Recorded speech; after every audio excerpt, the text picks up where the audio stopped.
Yo guys, it is the morning of travel day. We are heading down to VIR. I am extremely tired, but I got like a good 6 hours of sleep. But however, Tim like went to bed at like 2 in the morning. There he is. There's Tim. Hey.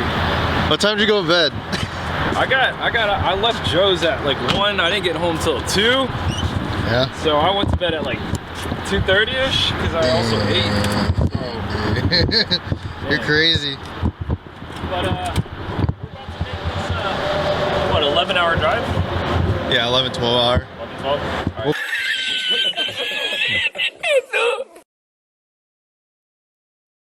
Be past New York around 9 to 10. Okay. Tim finally saw my sick ass wheelie bar. You know, these cars got a lot of torque. We're gonna swap. Hey, let me grab some. Yeah.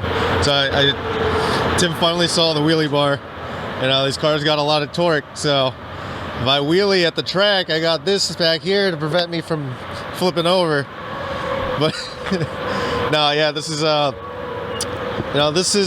pretty solid. I'm not, I do want to invest in a trailer. I don't have anywhere to put it since I rent. But so what we got here is we got the hitch down there, got some chains and the pin. I ratchet strapped these together with these locking clamps. I grabbed a vice grip and just torqued these down because vibrations can get these loose, right? So I'll be checking that every time. And then last but not least, I have a toe strap to my roll bar in the back to pull it back up.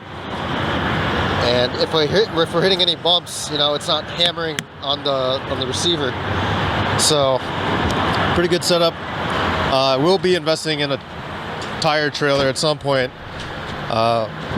Me and Lynn actually just got we just signed a lease on a new apartment with a garage, so hopefully there's a little bit of space I can put a tire trailer in there. But Tim's car is all good. Like 2 days ago we were bleeding the brakes, and last night, like Tim was saying, they got the bumper wrapped. So at least it's one color, minus the carbon fiber. So look at the Z's. Oh man, they look good. All right. So we got a 10-hour drive. You got the walkie-talkie? Yeah. Cool. Hey, dude, what happened here? Spider cracks. That's from the hood. Oh yeah. All right, what were you saying? What channel? I have them all. I have them both on 3. Okay. All right. So, all right. Before we back out, we'll just test it. 10-4. All right, we're gonna head out. One eternity later. Yeah. Why is this upside down? There we go. Good morning, guys. We are at the track, and it was just a hectic drive down here. As soon as we hit like Baltimore and Washington, it was just traffic for an hour. But it's fine. We're here now. Tim and Lyle are actually sleeping still. I gotta do my brakes, and I want to get everything out of my car before 7. Lyle is the white BRZ driver. He is a phenomenal driver, and I met him back at NER Autocross. So I'm gonna get to unpacking, and then we'll get to doing my brakes, and then I'll catch up with you guys in a bit.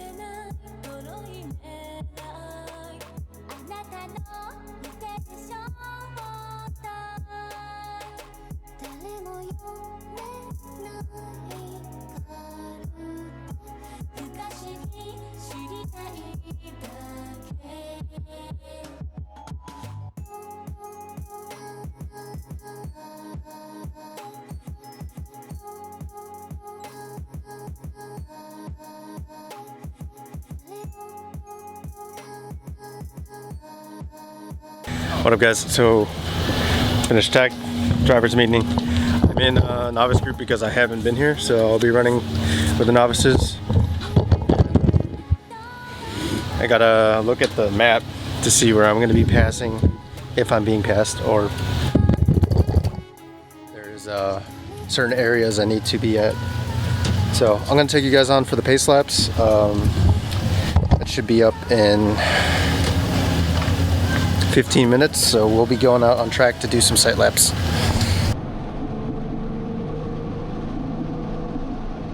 Alright guys, so on the sight lap here, there's a few things I like to do besides just kind of like looking around, kind of getting the feeler for the map or track. I say map because I'm playing a lot of Assetto on this track. First and foremost, while I'm looking around the track, I look for flaggers. You know, flaggers are the communication out there. We don't have radios or anything like that in our cars, especially at the grassroots level, you know. So I just kind of keep an eye out. You'll see me like pointing, or like, yeah, I think I'm pointing at the flagger stations where I see that they have flaggers, you know, making a visual map in my head where I can like be looking.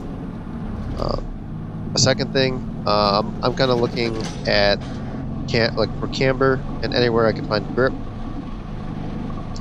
This is just you know, in video games or sims, you kind of have a visual for the track, but you can't really feel every little bit, and things change year to year as pavement breaks down and things are resurfaced. So I kind of am like using my general line that I can transfer from sim racing and just practicing on the sim, but there's going to be changes along the way. I'm also running over the curbs. You know, with sim racing you could just attack the crap out of these curbs and you might get loose, but you don't really have a feeling for it.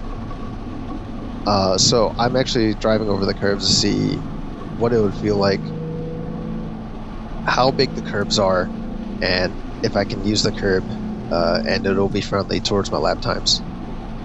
So these are really just kind of like main points that I kind of do. You know, besides looking for turn-in points, braking points, end of braking points. You know, this is just general things I do on my sight laps. And then kind of get a feeler for the car. You will actually, I already made a note on the text, but I'm listening for my car. This is kind of the first shakedown with some changes like new tires, new wheels. So I'm kind of noting things that may have sound odd or something that doesn't sound out of the norm. I found out that I left a tow hook and another piece of equipment in my trunk. I thought I had gotten those out, but they had kind of slipped under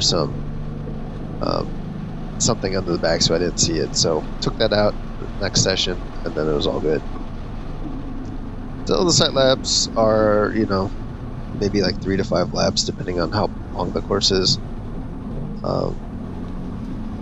But that's generally what I do. You can see some people are like just driving around the course, but some people are also like driving on the line that they would kind of use. So everyone's a little different. Just try to be safe on track, you know where your flagger stations are, where you should start braking, opposed to you know, going super ham into a corner. So that's the lap VIR. I'll catch you guys back on the camera.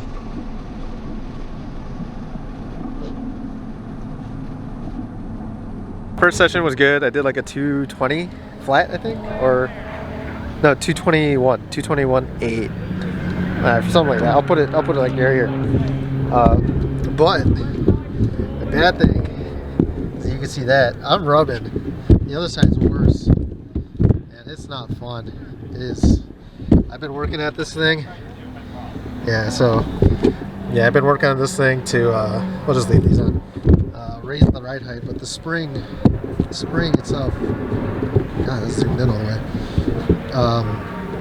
The springs were flush to their maximum height, but I don't think the shop that did my corner balance adjusted the shock portion, because you're supposed to do, it's a divorce setup and you're supposed to do both at the same time. So I'm really hoping that adjusting I'm really hoping that adjusting the shocks, because now that you can see the whole car and not just a zoomed in portion of my face, there's a big gap in the back again, like it was last year. So I'm hoping that I don't rub this next session, this next practice session. But we'll see. I'm really hoping that it works out. I've been like super stressed about it. But yeah, we'll get to it. I'm gonna put you guys back into the car. We can get to it.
Alright guys, a little analysis time on our cooldown lap back to the pits after that off.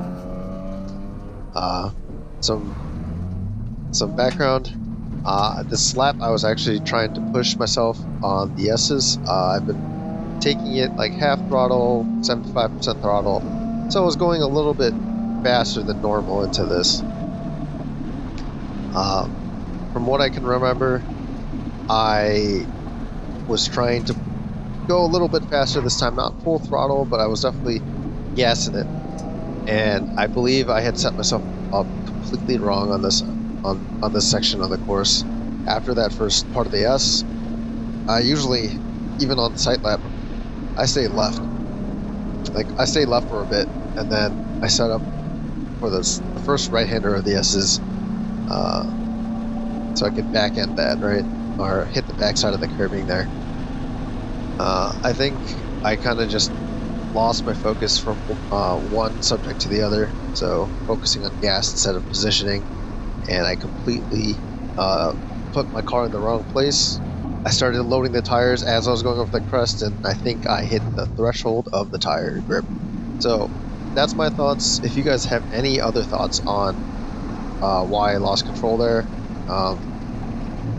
please put it down in the comments. You know, the more information that I can obtain, the better for me in the future, and I can break this habit of going more off. But you know, that's just me being an idiot. Anyways, I'm gonna continue on with the rest of the video in a week, just because there was a lot of footage, but my GoPro was messing up, so I kind of have to go through it all just to see what I got.